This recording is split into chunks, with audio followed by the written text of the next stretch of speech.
මම දැන් කරන්න හදන්නේ grade 6 class එක. බලමු ඒගොල්ලන් මං අහන දේවල් වලට උත්තරේ දෙනවද කියලා.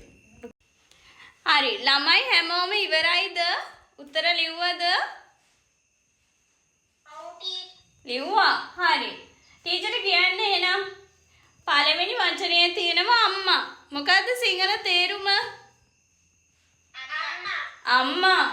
ඊළඟට අප්පා. අප්පා අප්පා තාත්තා. පාටි. පාටි කවුද?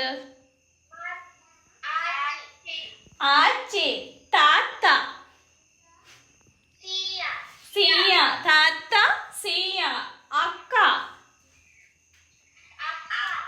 අක්කා නේද? අක්කා අක්කා. එකම තේරුම. අන්නා. අන්න අයියා. දැන් කාගේද උත්තර ඔක්කොම හරි ගියේ?